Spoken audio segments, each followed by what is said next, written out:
The antiseptic smell of Kansas City's Children's Mercy Hospital had become as familiar to 9-year-old Colt Brennan as the scent of his mother's perfume or his father's aftershave. For 3 grueling weeks, he had been confined to room 247 of the pediatric oncology ward, fighting a battle that everyone knew he was losing. Despite the weakness that made even lifting his head an exhausting effort, Colt never took off his Kansas City Chiefs jersey. The red number 87 had become like a second skin, an armor of hope in a war against time itself. The jersey was faded and worn, a Christmas gift from 2 years ago when Colt had been healthy enough to play touch football in the backyard with his dad. Now it hung loose on his diminished frame, but he clutched it like a talisman, refusing to let the nurses remove it even for medical procedure. The fabric held the dreams of a little boy who had spent countless Sunday afternoons shouting at the television, memorizing every player's statistic, and believing with absolute certainty that someday he would wear the red and gold professional. "Please, Mom," Colt whispered through tears that carved tracks down his pale cheeks, his voice barely audible above the constant hum of medical equipment. "I just want to see Travis Kelce play one more time before I have to go away. I want to be in the stadium with all the other fans, screaming and cheering like we used to do." His small hand gripped Clementine Brennan's fingers with what little strength remained in his body, and she felt her heart shatter all over again at the impossible request. Clementine exchanged a devastated look with her husband Stetson, who stood by the window with tears streaming down his weathered face. They both understood what Colt meant by going away. Dr. Ridge Whitmore had been heartbreakingly clear about their son's prognosis just that morning. The aggressive cancer that had invaded Colt's body was winning decisively, and they were looking at days, not weeks or months. The medical team had tried everything within their considerable arsenal. Chemotherapy had failed to slow the disease's progression. Radiation treatments had proven ineffective against this particular strain of cancer. Experimental protocols had been attempted and abandoned when Colt's small body couldn't tolerate the aggressive intervention. Now they were in the realm of palliative care, focused on keeping him comfortable and pain-free for whatever time remained. Dr. Ridge Whitmore had just finished his evening round, and his conversation with Colt's parents still echoed in the sterile hallway outside the room. "I'm sorry to have to tell you this, but we're looking at perhaps 48 hours, maybe less. His organs are beginning to shut down, and his body simply doesn't have the strength to continue fighting. The kindest thing we can do now is ensure he's comfortable and surrounded by the people he loved." The words had hit Stetson and Clementine like physical blows, even though they had been preparing for this moment for weeks. Hearing the actual timeline made everything suddenly, brutally real. Their little boy, who just last year had been the star player on his youth football team, who had dreamed of playing for the Chiefs and had practiced throwing spirals in their backyard every evening after school, was going to die before his 10th birthday. "I know it's impossible, sweetheart," Clementine said softly, smoothing Colt's thin hair away from his forehead. "The doctors say you're too sick to leave the hospital right now, but maybe we can watch the game together on the television here. We can pretend we're at Arrowhead Stadium, just like we used to do at home." But Colt shook his head weakly, fresh tears spilling from his eyes. "It's not the same, Mom. I wanted to feel the crowd cheering, to smell the popcorn and hot dog, to see Travis catch a touchdown pass with my own eyes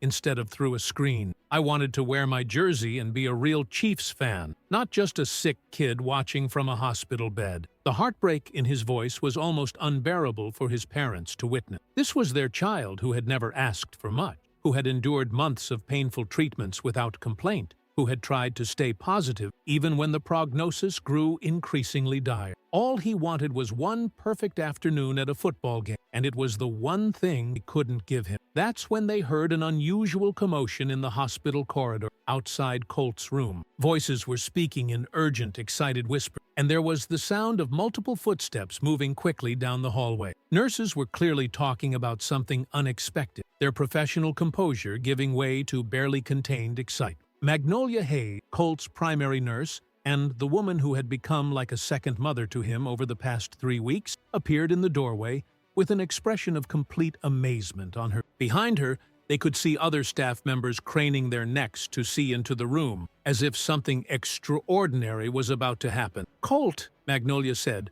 her voice trembling with emotion. "I think you need to look toward the door right now." A figure appeared in the doorway that made Colt's breath catch in his throat, and his heart rate monitor immediately start beeping faster. Travis Kelce stood there, still wearing his practice clothes and looking slightly out of breath, as if he had run through the hospital corridors. Sweat still dampened his shirt, and he carried an official Chiefs football in his hand, the leather worn and scuffed from actual game use. Colt's eyes, which had been dull with pain and medication just moments before, suddenly widened with disbelief and wonder. His mouth fell open, and for several seconds he seemed unable to speak or even breathe. The machines monitoring his vital signs registered his excitement as his pulse quickened, and his oxygen levels actually improved slightly. "You're real," Colt finally whispered, his voice filled with awe and disbelief. "You're actually Travis Kelce? You're really here in my room?" Travis stepped into the room with a warm smile that immediately filled the sterile space with warmth and energy. "I'm real, and I heard there's a young Chiefs fan here who might need to meet me. Is that you?" Colt nodded weakly, tears of joy now mixing with his previous tears of sadness. But then his expression changed, becoming serious and heartbreaking in a way that 9-year-olds should never have to be serious. "I wanted to go to the stadium so badly," Colt whispered, his voice breaking with emotion. "I wanted to see you play in person, to cheer for real touchdowns, to be part of Chiefs Kingdom. But I know I'm too sick to leave here. I know I'm going to die in this hospital room, and I'll never get to see a real game." The words hung in the air like a physical presence, and Travis felt his throat tighten with emotion. He looked at Colt's parents, seeing the devastating grief in their face, then back at this brave little boy who was facing the unthinkable with more courage than most adults could muster. Travis was quiet for several long seconds, clearly processing what he had just heard. Then he did something that no one in that room expected. Travis knelt down beside Colt's hospital bed, bringing himself to eye level with the 9-year-old, and looked directly into the boy's eyes with an intensity that commanded everyone's attention. "What if I told you that you don't have to come to the stadium to see me play? What if I could bring the game to you instead?" The words seemed to electrify the room, but Dr. Ridge Whitmore immediately stepped forward with medical concern written across his face. "Mr. Kelce, I appreciate your intentions, but Colt is extremely fragile right now. Any excitement or physical exertion could be dangerous for him. Moving him anywhere outside this hospital is absolutely impossible given his current condition." Travis nodded respectfully to the doctor, but didn't take his eyes off Colt. "I understand, Doc. That's not what I'm talking about." He pulled the official game ball from his bag and placed it gently in Colt's hand. The leather was worn smooth from countless practices and games, and it still bore the grass stains and scuff marks from real NFL action. "This ball has caught passes in Arrowhead Stadium," Travis said, his voice taking on the tone of someone sharing a sacred secret. "It's been in championship games and playoff battle, and now it's yours, because every real Chiefs player needs his own game ball." Colt's fingers traced the leather surface with wonder, his touch gentle and reverent. Despite his weakness, he managed to grip the ball properly, his small hands finding the laces the way his father had taught him years ago in their backyard. For the first time in weeks, something resembling his old smile appeared on his face. "Can you throw me a pass?" Colt asked, his voice stronger than it had been in days. "I know I can't run routes like the real players, but maybe just a little one?" Travis grinned and positioned himself a few feet from the bed. "Let's see what you've got, rookie." He held up his hands in the classic receiver position, and Colt, summoning strength from somewhere deep inside his failing body, managed to toss the ball in a gentle arc. Travis caught it with exaggerated enthusiasm, jumping slightly and pumping his fist as if he had just scored the winning touchdown in the Super Bowl. "Touchdown, Chiefs!" Travis shouted, and Colt actually laughed, a sound that his parents hadn't heard in so long that it brought fresh tears to their eyes. For the next hour, something magical happened in that sterile hospital room. Travis turned Colt's bed into a makeshift football field, creating simple passing games and celebrations that made the boy giggle and cheer. They talked strategy like real teammates, with Travis explaining actual plays from recent games and asking for Colt's input on what he would do in various situations. Stetson and Clementine Brennan watched their son come alive in a way they had almost forgotten was possible. The gray pallor that had settled over his features seemed to lift slightly, and his eyes regained some of their old sparkle. For precious minutes at a time, he wasn't a dying child in a hospital bed. He was just a 9-year-old boy playing football with his hero. "You know what, Colt?" Travis said as he prepared to leave, checking his watch and realizing he had already stayed much longer than planned. "I'm going to work on something special for you. I can't tell you all the details yet, but I want you to keep that ball close and stay strong, okay? Can you do that for me?" Colt nodded eagerly, clutching the football against his chest, like it was the most precious thing in the world. "I'll practice my passes, so I'm ready for whatever you're planning." "That's my guy," Travis said, reaching out to fist bump Colt's small hand. "I'll see you soon, Chiefs Kingdom member." As Travis walked toward the door, Colt called out to him with excitement that seemed impossible given his condition. "Travis, thank you for making me feel like a real player. I won't let you down." Travis paused in the doorway, his throat tight with emotion as he looked back at this incredible kid who was facing death with more courage than most adults face everyday challenge. "You could never let me down, buddy. You're already the bravest player I know." But as Travis stepped into the hallway, he was immediately confronted by the harsh reality of Colt's situation. Dr. Ridge Whitmore followed him out of the room, his expression grave and concerned. "Mr. Kelce, I need you to understand something very important," the doctor said quietly,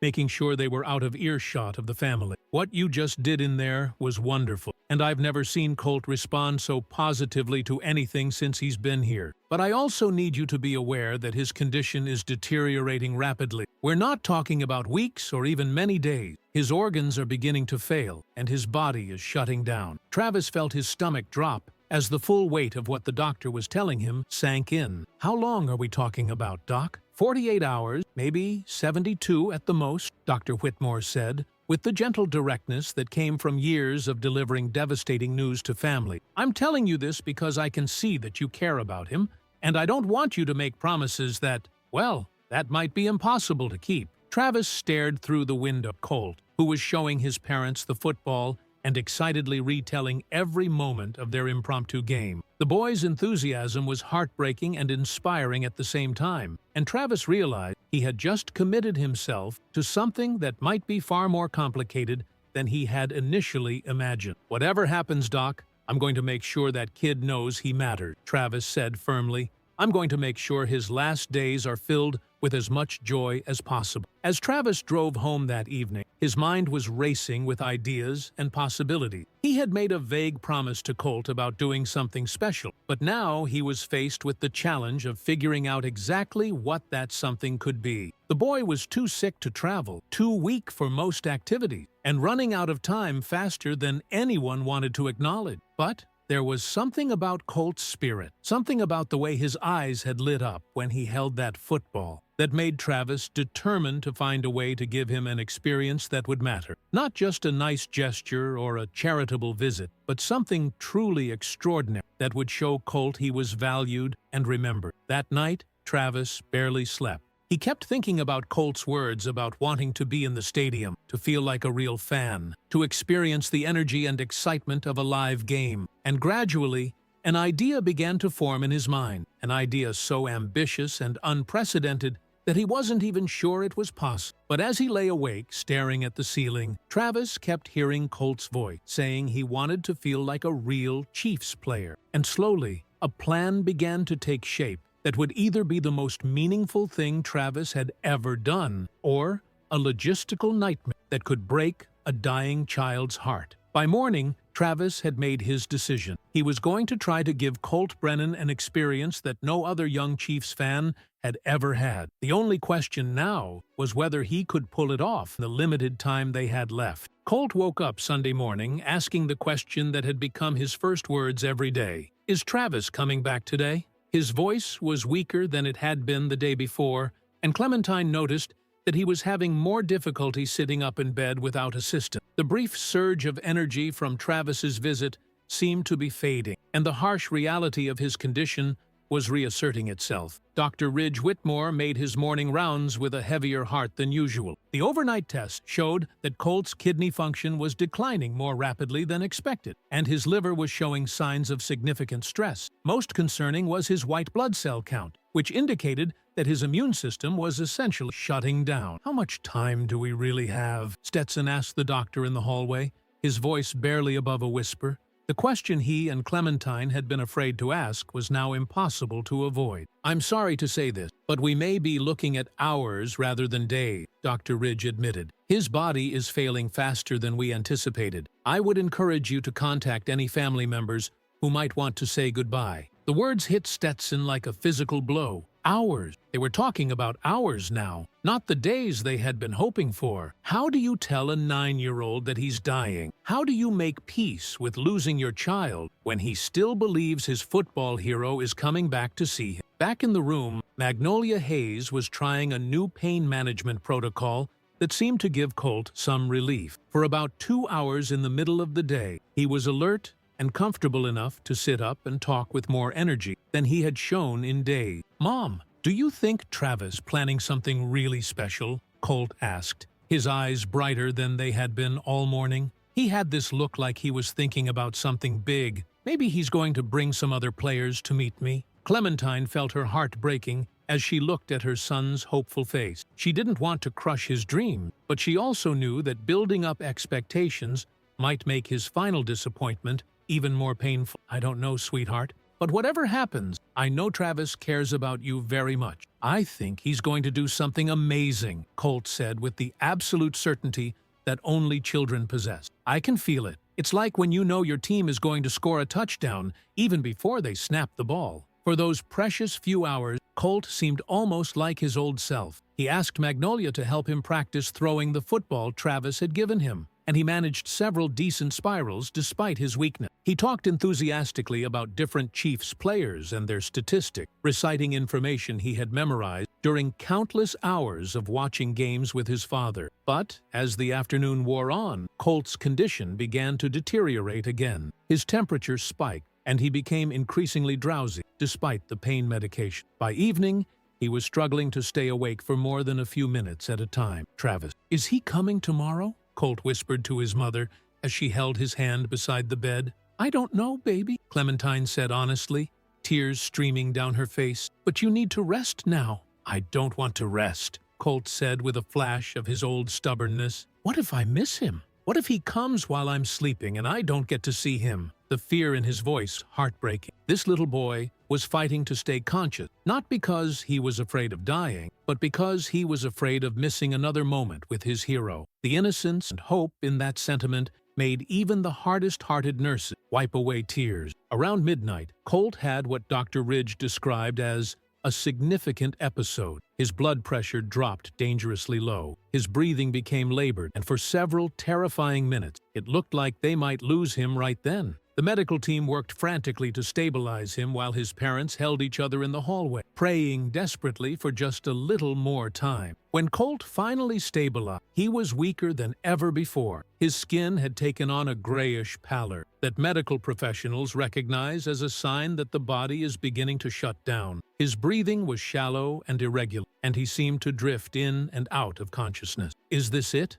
Clementine asked Dr. Ridge when he emerged from the room. "He's very close," the doctor said gently. "I would say we're looking at 12 to 18 hours at most. His body is fighting as hard as it can, but it's time to start thinking about saying goodbye." Dawn was breaking over Kansas City when Magnolia Hayes noticed unusual activity in the hospital parking lot. From Colt's window, she could see several large trucks pulling into the area, and there seemed to be people unloading equipment of some kind. "That's strange," she murmured to herself. "We're not expecting any deliveries today." But as she watched, more vehicles arrived. Not just trucks, but cars and vans, and people who seemed to be carrying what looked like sports equipment. There was an energy and purpose to their movement that suggested this wasn't random construction or maintenance work. Magnolia called down to the security desk to inquire about the activity, but the person who answered seemed as confused as she was. "Ma'am, I'm not sure what's happening out there, but we've been getting calls all morning from people asking about parking, and access to the hospital ground. Something big has happened, but nobody's told us what it is. As the morning progressed, the activity outside intensified. Magnolia counted at least a dozen vehicles now, and the people unloading equipment seemed to be setting up some kind of structure on the hospital's large lawn area. There were men in Chiefs uniforms directing the operation, and she could swear she recognized some faces from the team's coaching staff. Colt was barely conscious, drifting in and out of awareness, but during one of his lucid moments, he asked weakly, "What's all the noise outside?" Magnolia looked out the window again and saw something that made her gasp. Goalposts were being erected on the hospital lawn. Actual NFL regulation goalposts, along with yard markers and what appeared to be artificial turf being rolled out in strips. "Colt," she said, her voice trembling with excitement and disbelief, "I think you need to try to stay awake. I think something very special is about to happen." Just then,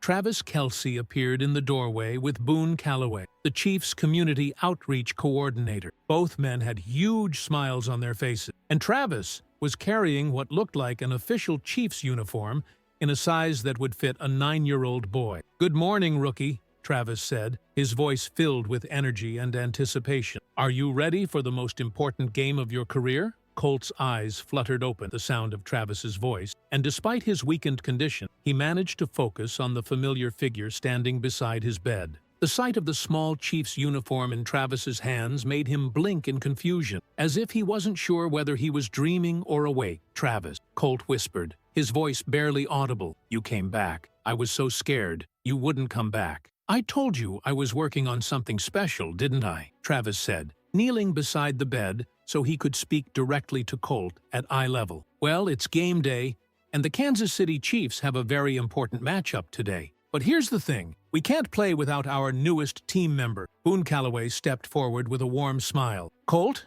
I'm Boone from the Chiefs organization, and we have a proposition for you. We know you wanted to come to the stadium to watch a game, but since you can't make it to Arrowhead, we decided to bring Arrowhead to you." Colt looked confused, glancing between the two men, and then toward the window, where the sounds of construction and activity were growing louder. "I don't understand." "What do you mean?" Travis stood up and gestured toward the window. "Take a look outside, buddy." Magnolia Hayes helped Colt sit up slightly so he could see out the window, and what he saw made him gasp with amazement. The hospital's front lawn had been transformed into a miniature football field, complete with goalposts, yard markers, and even a small set of bleachers that were being filled with people wearing Chiefs jerseys. Is that a real football field?" Colt asked, his voice filled with wonder and disbelief. "It's a real football field built just for you," Travis confirmed. "And in about an hour, you're going to watch the Kansas City Chiefs play the most important exhibition game in franchise history. But first, you need to suit up." Travis held up the small Chiefs uniform, and Colt could see that it was a perfect replica of the professional uniform, complete with his name, Brennan, stitched across the back,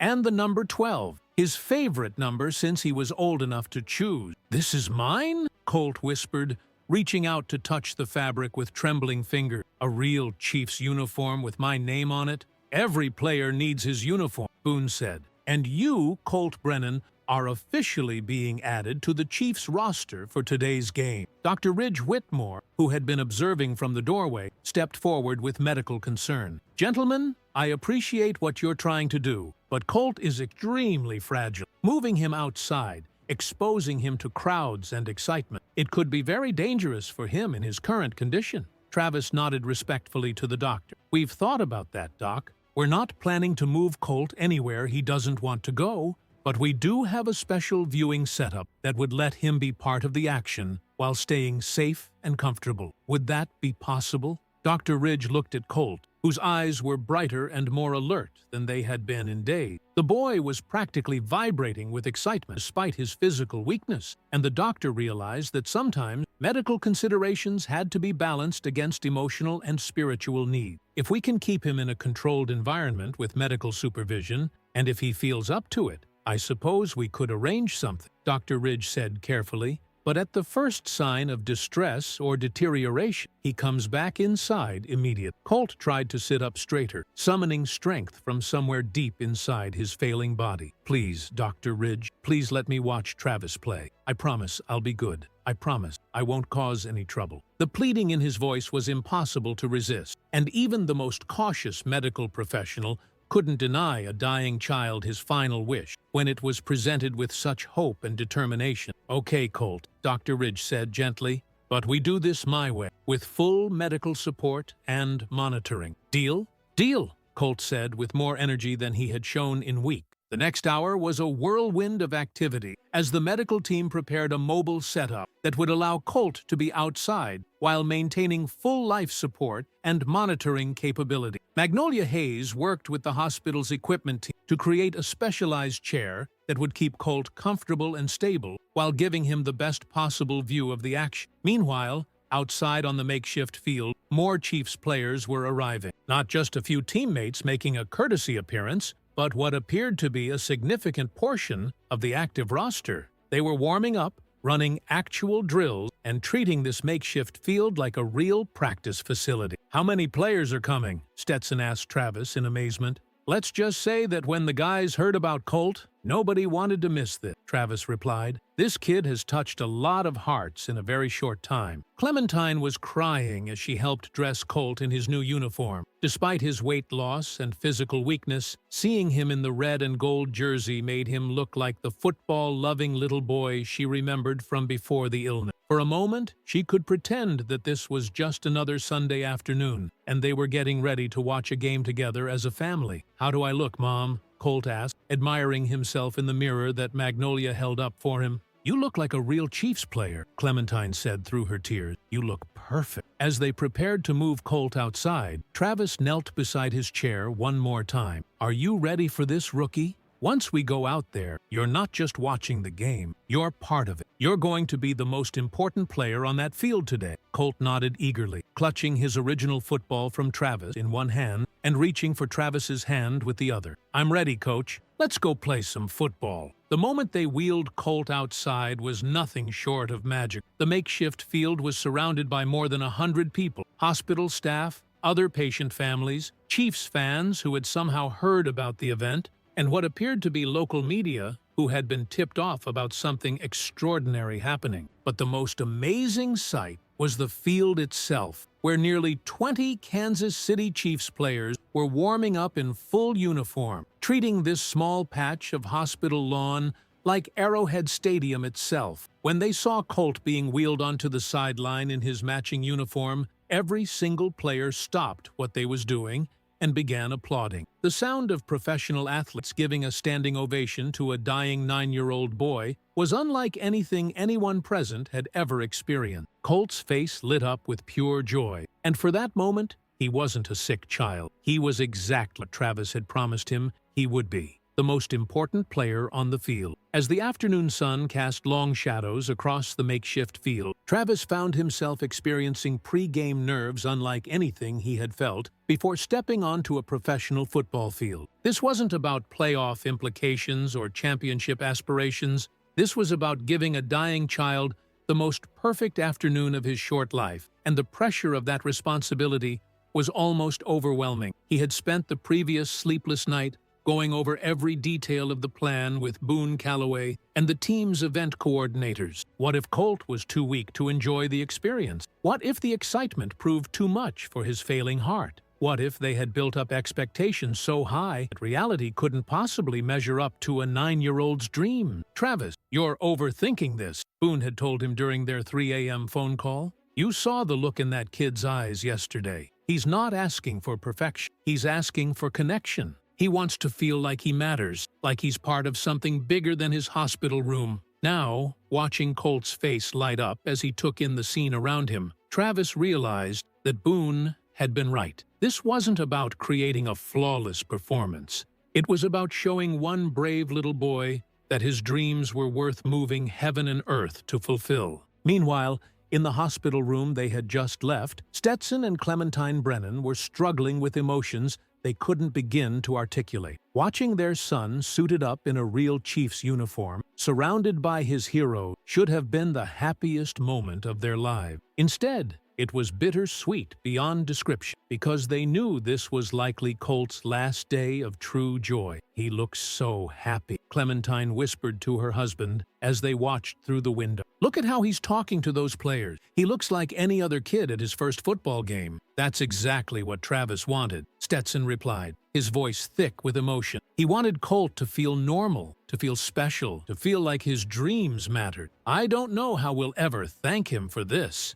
Down on the field, the Kansas City Chiefs were conducting what could only be described as the most meaningful practice session in franchise history. These were professional athletes who played in front of 70,000 screaming fans every Sunday. But they were treating this audience of one with more respect and enthusiasm than they had ever shown in any official game. Patrick Mahomes was running actual plays, calling out formations and executing passes with the same precision he brought to regular season games. The offensive line was running blocking scheme. The receivers were running precise routes, and the defense was responding with appropriate intensity. This wasn't a casual scrimmage or a publicity stunt. This was professional football being played at the highest level for an audience of one very special fan. But the most remarkable aspect of the afternoon was how naturally Colt became part of the action. Despite his physical limitations, the players found ways to include him in nearly every play. When the offense needed a play call,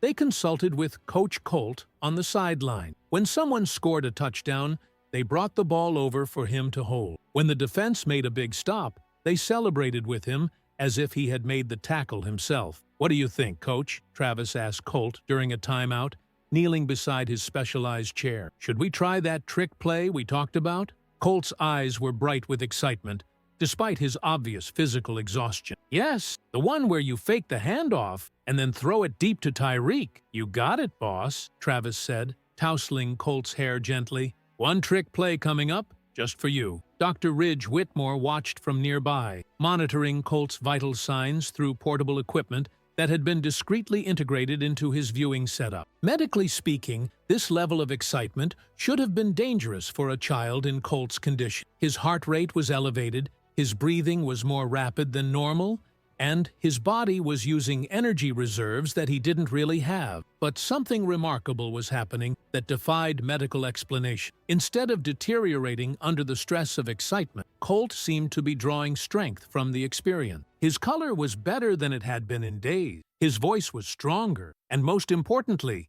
he was completely alert and engaged with everything happening around him. "It's like he's running on pure adrenaline and joy," Dr. Ridge observed to Magnolia Hayes. "Medically, he should be exhausted and declining. Instead, he seems more alive than he's been since his admission." The game continued for 2 full hours, with the Chiefs players rotating in and out to ensure that Colt got to interact with as many of his heroes as possible. Each player took time to talk with him personally, to ask his opinions on strategy, and to treat him like a valued member of the team. When the Kansas City defense intercepted a pass and scored a touchdown, they carried Colt onto the field in his chair to celebrate with them in the end zone. The image of a dying 9-year-old boy being lifted up by professional athletes in a moment of pure triumph was so powerful that several of the media members present were openly crying as they documented the scene. "How does it feel to score your first NFL touchdown?" a local reporter asked Colt during the celebration. "It feels like flying," Colt replied with absolute sincerity. "It feels like every dream I ever had about playing football just came true all at once." As the afternoon began to wind down, Travis made his way back to Colt's side. The boy was clearly exhausted now, but he was fighting to stay alert and engaged, not wanting to miss a single moment of this incredible experience. "Colt, we've got time for one more play," Travis said. "What would you like to see?" Without hesitation, Colt replied, "I want to throw a touchdown pass to you, a real one, where you have to run a route and everything." Travis looked at Dr. Ridge, who nodded carefully. "If he feels up to it, we can try something very gentle." They positioned Colt's chair at the 10-yard line, and Travis lined up about 5 yards away. The other players gathered around to watch, and the entire crowd fell silent in anticipation. Colt gripped the football with both hands, summoning every ounce of strength remaining in his small body. The pass wasn't perfect. It wobbled slightly, and didn't travel very far, but Travis made sure he was in exactly the right position to catch it. When the ball settled into his hands, he immediately spiked it and began an elaborate touchdown celebration that had every player on the field joining in. They lifted Colt's chair again and carried him around the makeshift field as if he had just thrown the winning pass in the Super Bowl. Touchdown, Kansas City Chiefs!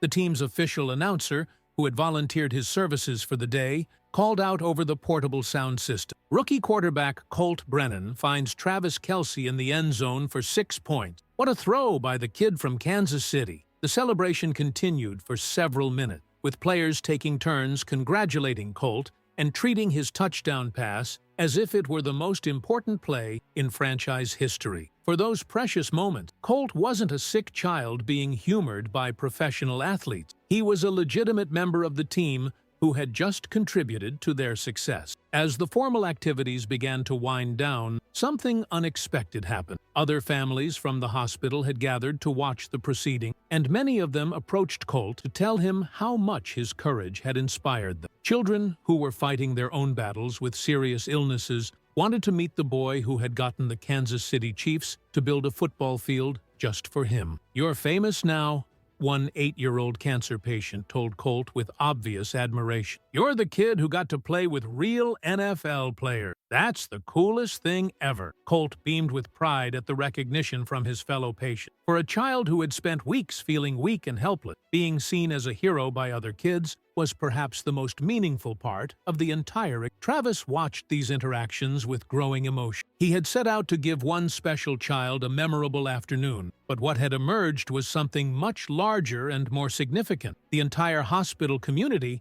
had been affected by Colt's story, and the ripple effects of this single act of kindness were touching dozens of other families who were facing their own struggle. "This is bigger than football, isn't it?" Boone Calloway observed as he stood beside Travis on the sideline. "It always was," Travis replied. "Football was just the language we used to tell Colt that his life mattered, that his dreams are worth pursuing, that he's valued and remembered. But the real game here is about human connection and the power of community to lift people up when they need it most." As the sun began to set over Kansas City, the medical team determined that it was time to bring Colt back inside. His energy was finally beginning to flag, and his vital signs indicated that he had pushed his body to its absolute limit. But as they prepared to wheel him back into the hospital, Colt insisted on personally thanking every single player who had participated in his special day. "Thank you for making me feel like a real football player," he told each athlete, shaking hands with a formality that was both touching and heartbreaking. "I'll never forget this day for as long as I live." The players, many of whom were fathers themselves, found themselves struggling to maintain their composure as they said goodbye to this remarkable child. Several exchanged contact information with Colt's parent, promising to stay in touch and continue following his progress. Travis was the last player to say goodbye, and he knelt beside Colt's chair for what they both somehow knew would be their final conversation. "Colt, I want you to know something important," Travis said, his voice steady despite the emotion he was feeling. "Today wasn't just about giving you a football experience. Today was about showing you that you're a champion, that you've inspired more people than you'll ever know, and that your courage has made a difference in this world." Colt nodded solemnly, understanding the weight of what Travis was telling him. "Travis, will you promise me something? Anything, buddy. What do you need? When you play in real game, will you remember me? Will you think about our touchdown pass sometimes?" Travis felt his throat constrict with emotion, but he managed to keep his voice steady. "Colt, I promise you that every time I step onto a football field for the rest of my career, I'm going to remember the bravest player I ever met. I'm going to remember the kid who taught me that being a champion isn't about winning games. It's about how you face life when life gets tough. I love you, Travis," Colt said simply, with the straightforward honesty that only children possess. "I love you too, buddy," Travis replied, meaning it more than he had ever meant anything in his life. As they wheeled Colt back into the hospital, the makeshift football field began to be disassembled by the crew that had built it. But the impact of what had happened there would last far longer than the physical structures. Everyone who had witnessed Colt Brennan's day as a Kansas City Chief had been changed by the experience, reminded of what really matters in life, and inspired by the courage of one remarkable 9-year-old boy. Back in his hospital, Colt was exhausted but glowing with happiness. The medical team worked quietly around him, checking his vital signs and adjusting his medication, but he was too excited to rest. He wanted to relive every moment of the afternoon, describing each play and interaction to his parents in vivid detail, despite his obvious fatigue. "Did you see when Patrick Mahomes asked me what play to call?" Colt said,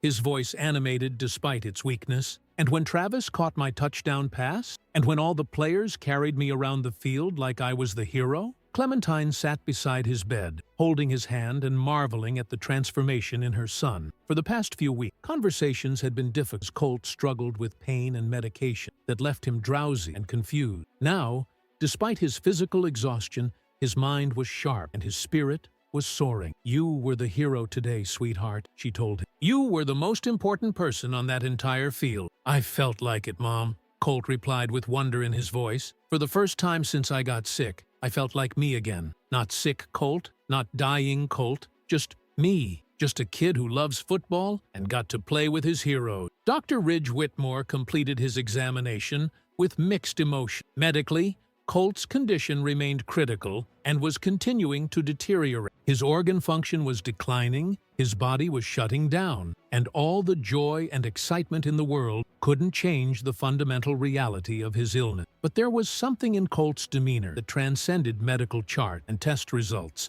He was at peace in a way that Dr. Ridge had rarely seen in pediatric patients facing terminal diagnosis. There was no fear in his eyes, no desperate clinging to false hope. Just a profound satisfaction with having experienced something extraordinary. "How do you feel, Colt?" Dr. Ridge asked as he completed his notes. "I feel complete," Colt answered with surprising maturity. "Like everything I was supposed to do in my life, I did today. I got to be a real football player. I got to make Travis Kelce smile. I got to show other kids that dreams can come true even when everything seems impossible." The wisdom in those words from a 9-year-old boy left the experienced physician speechless. In his 20 years of practicing pediatric oncology, Dr. Ridge had seen many children face death, but he had never encountered one who seemed so genuinely at peace with their situation. Over the next 2 days, Colt's room became a gathering place for an unlikely community. Chiefs players stopped by regularly, not for publicity or photo opportunities, but because they had genuinely connected with this remarkable child and wanted to continue spending time with. Hospital staff found excuses to visit,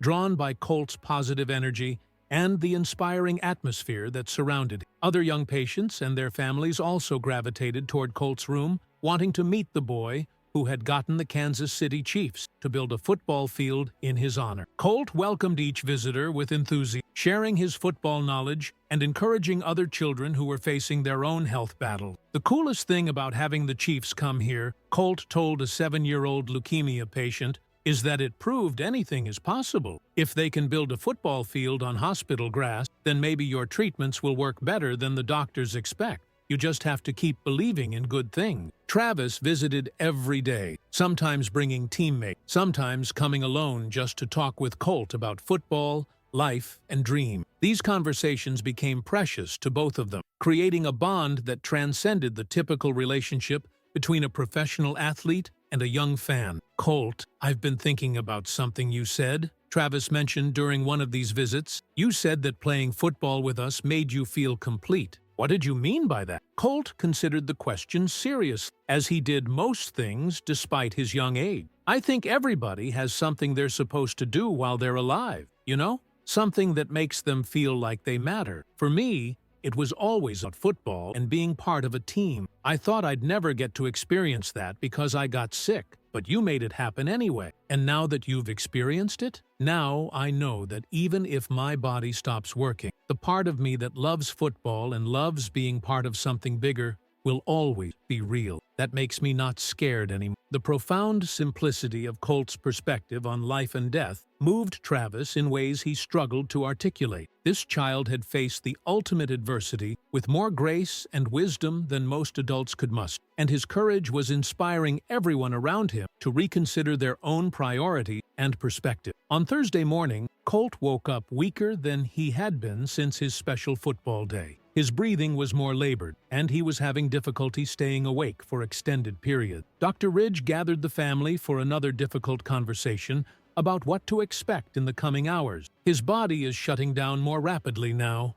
the doctor explained gently. The excitement and joy of the past few days gave him a boost of energy, but his underlying condition hasn't changed. We're looking at a very short time frame now, probably less than 24 hours. Stetson and Clementine nodded, having prepared themselves for this moment while still hoping it wouldn't come so soon. They had watched their son experience the most perfect day of his life, and now they had to help him through his final hour. But when they returned to Colt's room, they found him more alert than he had been all morning. Travis was sitting beside his bed, and they were engaged in quiet conversation about something that seemed very important to both of them. "Mom, Dad," Colt said when he saw them enter, "Travis and I have been talking about something. I want to make sure you both understand something really important." He paused to catch his breath, the effort of speaking clearly taking more energy than it should. "I'm not sad about dying anymore. I was scared before because I thought I was going to die without ever really living,